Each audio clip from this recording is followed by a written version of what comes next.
제가 아까 전에 그 책을 쓰고 있다고 했는데, 제가 쓰고 있는 책이 대한민국 언론에 대한 이야기입니다. 예. 언론이 어떤 짓을 했는지를 기록으로 남기는 작업을 하고 있는데요. 뭐 언론 얘기는 제가 또 귀에 대해서 따로 하고요. 그 여론조사 아까 말씀드렸는데, 지금 사실 그 안철수 붕업한 그 부분은 앞으로 변수가 굉장히 많습니다. 아까 홍준표 지사 이제 봉인 해제된다는 말씀드렸는데, 정작 중요한 거는 그런 외부 변수가 아니고요. 국민의당 내부입니다. 안철수 후보 소속당이 국민의당이잖아요. 근데 거기 지금 내무반에 수류탄이 떨어졌어요. 그 수류탄이 뭐냐면 사드 찬성으로 당론을 변경하겠다는 거예요. 여러분 뭐 기사 봐서 다 아시겠지만 국민의당은 작년 7월에 이미 사드 반대를 당론으로 해가지고 그거 우리 사드 반대야 해가지고 민주당을 막 공격하고 있었어요. 민주당은 전략적 모호성, 그러니까 찬성 반대를 명확하게 밝히지 않는 거죠. 그러니까 백지 상태로 남겨두고 계속 뭐 미국, 중국, 일본 주변 국가들과의 협상 여지를 남겨놓은 거죠. 찬성, 반대 어느 쪽 하나를 해버리면 협상 여지가 없어지니까. 근데 국민의당은 사드 반대했죠. 그런데 그 당론을 지금 변경하겠다는 거죠. 근데 국민의당은 그동안 호남을 기반으로 이제 당이 만들어졌잖아요. 그래서 걸핏하면 이제 김대중 대통령 정신 계승 그래요.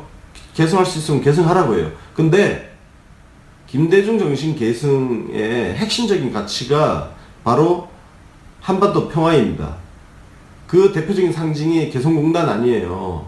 근데 지금 박근혜 정권이 개성공단 폐쇄한 거 아닙니까? 근데 안철수는 그 개성공단 폐쇄한 거를 재개하지 않겠다는 거예요. 그게 김대중 정신 계승하는 정당인가요? 국민의당이 김대중 정신 계승하는 정당 맞아요? 사드 찬성하는 게 김대중 정신 계승하는 거예요? 지금 안철수 후보는 국민의당의 존재 기반 자체에다가 지금 폭탄을 던져 놓은 거예요. 국민의당이 여기에 대해서 어떻게 하는지는 정말 한번 지켜보면서 평가할 필요가 있고요. 또 하나는 홍준표 지사가 이런 말을 했죠. 안철수 뒤에 박지원이 있다. 그러니까 박지원 상황이 있다. 근데 뭐 상황으로 볼 수 있는 게 많잖아요. 그죠? 실제로. 그런데 여기에 김유정 국민의당 대변인이 이렇게 얘기했죠. 이제 우리는 호남 일중대다. 저는 홍준표 후보나 국민의당이나 정말 이렇게 노골적으로 지역을 강조하는 이런 굉장히 퇴행적인 정치 행태에 대해서 정말 국민들이 심판을 해야 된다고 생각합니다. 언제까지 이렇게 지역을 가지고 우려먹고 그 지역주의로 유권자들을 우롱을 할 건지. 국민의당이 호남 일중대라고요? 이렇게 대놓고 그냥 우리는 호남당이다 이렇게 얘기를 하는 겁니까? 그게 한 국가의 정당이 할 이야기냐고요. 국민의당은 이 문제에 대해서 이 사드 문제, 개성공단 문제, 그리고 호남 일중대 이런 발언 문제, 지금 바깥이 홍준표 지사가 문제가 아니에요. 국민의당은 자신들의 존재 기반에 대해서 질문을 지금 받고 있는 거예요. 그래서 조선일보가 안철수 후보한테 물었지 않습니까? 너는 누구냐? 너 보수냐? 저쪽이냐? 묻는 거예요. 국민의당은 거기에 대해서 답을 해야 돼요. 그럼 답을 잘 할 수 있을까요? 아마 그 답을 하기가 쉽지는 않을 겁니다. 국민의당 국회의원 다수가 호남을 지지 기반으로 하고 있잖아요. 자기 배반을 할지 안 할지 한번 지켜봅시다. 저는 지금 국민의당은 대선이 문제가 아니에요. 당이 쪼개질 수도 있어요. 앞으로 그러니까 여론조사에 너무 일일비하지 않아도 된다.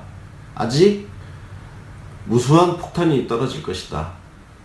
그럼 문재인은 떨어질 게 없어요. 예. 그냥 꾸준히 가던 대로 위로 올라가면 됩니다. 걱정하지 마십시오. 네. 네, 이번에는 언론들이 왜 문재인을 싫어하는지에 대해서 말씀 좀 드릴게요. 일단 문재인은 좀 원칙주의자죠. 언론들은 그 본능적으로 알고 있습니다. 원칙주의자인 대통령이 들어섰을 경우에 언론에게 오는 불이익을 직감을 하고 있는 거죠. 사실 그게 그 불이익이란 것이 원래 가져가야 할 어떤 그런 이익을 빼앗기는 그런 건 아니고, 비정상을 정상으로 되돌리는, 그런 과정에서 생기는 상대적 불이익인 거죠. 그럼 어떤 불이익이냐? 원칙주의자는 거래를 하지 않습니다. 거래란 게 뭐냐? 권원유착이죠. 권원유착. 유착이라는 것은 서로 친분관계, 인맥, 항맥, 혈맥 이용해가지고 그냥 서로 그냥 돈이 왔다 갔다 하는 그런 거래인 거죠. 문재인이 대통령이 되면 그런 거래가 아마 굉장히 타격을 입게 될 겁니다. 왜? 문재인은 헌법과 법률을 가지고 통치를 할 사람이기 때문이거든요. 그건 노무현도 마찬가지였고요. 특히 지금 대한민국 언론은 탄핵으로 쫓겨난 박근혜의 부역 세력입니다. 지난 5년간 언론들이 박근혜 정권을 얼마나 찬양을 했는지는 지나간 기사를 보면 다 알 수 있고요. 예를 들어서 개성공단 폐쇄 같은 거, 그것도 지금 최순실 작품이라는 의혹이 있지 않습니까? 통일 대박, 이런 거 찬양했던 언론들이에요. 적폐 세력의 부역자들이죠. 그러니까 적폐 청산하겠다는 문재인을 싫어할 수밖에 없습니다.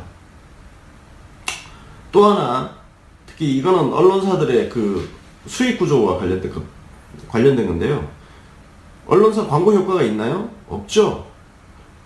그래서 요즘 기업체들 같은 경우는 신문 광고는 아예 그 시안 자체를 만들지 않습니다. 아예 안 만들고 있고요. 광고를 계속 줄이고 있죠. 그래서 오히려 그 반면에 이제 실제로 광고 효과가 있는 유튜브, 페이스북, 그리고 포털 사이트, 그리고 모바일 이쪽으로 광고비를 옮기고 있죠. 그래서 그 펑크난 민간 영역에서 시장 경제가 작동해서 펑크난 그 부분을 어디서 채우느냐? 그걸 공공 분야에서 채웠습니다. 그러니까 정부 부처라든지 공기업 이런 데서 광고비를 늘렸죠. 그 이명박 정권 초창기에 한 1,000억대에 불과하던 그 지출액이 지난해에는 거의 6천억 가까이 근접하는 정도로 늘어났습니다. 언론사들 먹여 살리는 중요한 수익원이 된 거죠. 이거 전부 바로잡아야 될 부분이거든요. 정책 홍보를 명목으로, 그리고 정책이라는 것들이 여러분들 아시겠지만 박근혜 정부 당시에 나왔던 정책들이라는 거, 그 홍보했던 정책들이라는 게 대단한 정책들이 아닙니다. 박근혜 정권이 이 일 제대로 한 게 있나요? 그 엉터리 같은 정책들, 통일대박, 최순실 작품, 이런 것들 정책 홍보한답시고 국민 세금 가지고 펑펑 썼어요. 그리고 언론사 배불려 줬습니다. 이런 예산 다 싹 삭감을 해버려야죠. 그것이 시장 그 비정상을 정상화하는 거거든요. 언론사들이 그런 직감을 하고 있을 것 같아요. 예, 비정상의 정상화. 그래도 정도가 심하죠. 자, 그러니까 문재인이 대통령이 되면 거래가 힘들어질 것이다. 권한유착이 힘들어질 것이다. 이런 직감을 하고 있는 거죠. 결국은 시민의 힘이 중요합니다.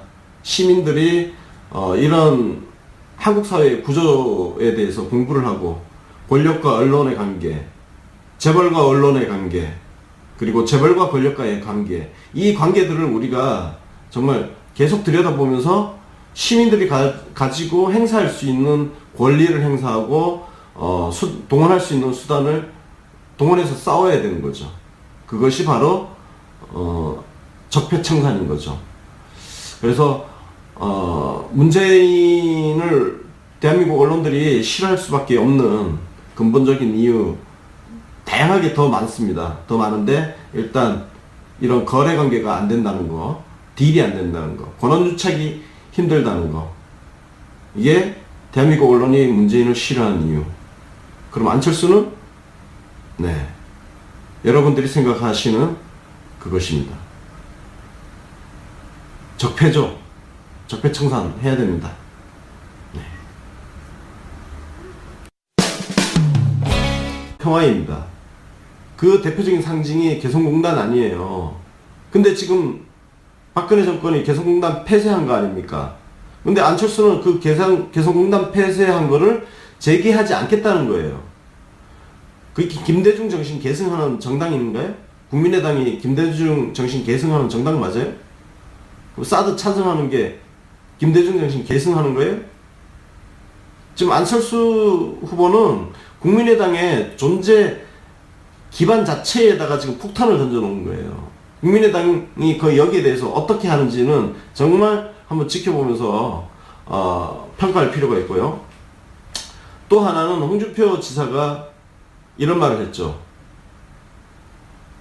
안철수 뒤에 박지원이 있다. 그러니까 박지원 상황이 있다.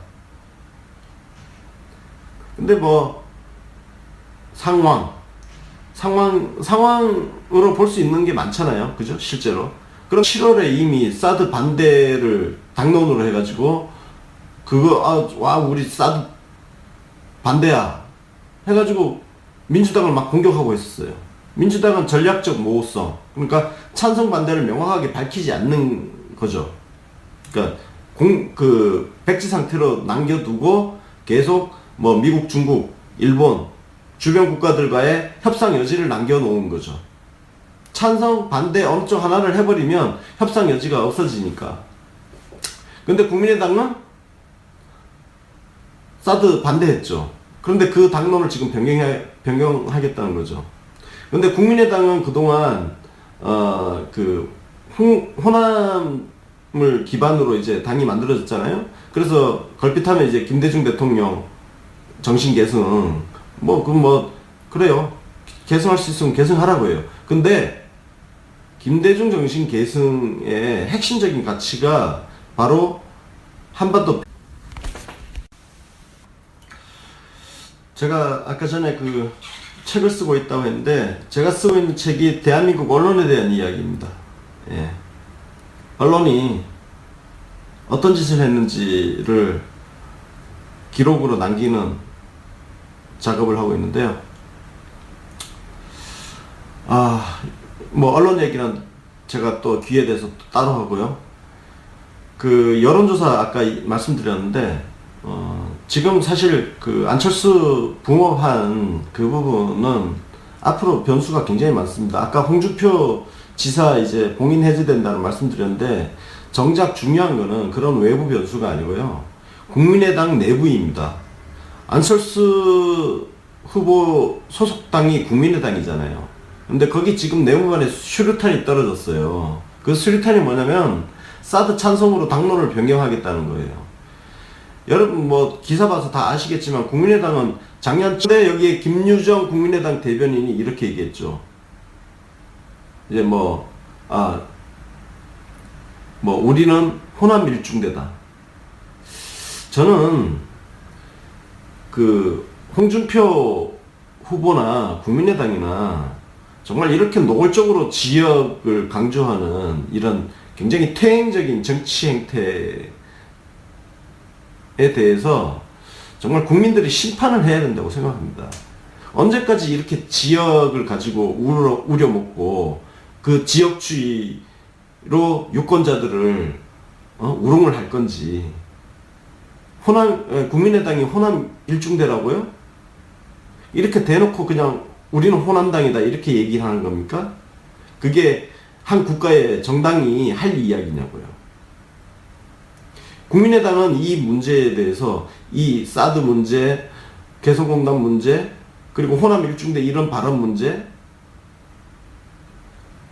지금 바깥이 홍준표 지사가 문제가 아니에요. 국민의당은 자신들의 존재 기반에 대해서 질문을 지금 받고 있는 거예요. 그래서 조선일보가 안철수 후보한테 물었지 않습니까? 너는 누구냐? 너 보수냐? 저쪽이냐? 묻는 거예요. 국민의당은 거기에 대해서 답을 해야 돼요. 그럼 답을 잘 할 수 있을까요? 아마 그 답을 하기가 쉽지는 않을 겁니다. 국민의당 국회의원 다수가 호남을 지지 기반으로 하고 있잖아요. 자기 배반을 할지 안 할지 한번 지켜봅시다. 저는 지금 국민의당은 대선이 문제가 아니에요. 당이 쪼개질 수도 있어요. 앞으로 그러니까 여론조사에 너무 일일비하지 않아도 된다. 아직 무수한 폭탄이 떨어질 것이다. 그럼 문재인은 떨어질 게 없어요. 예.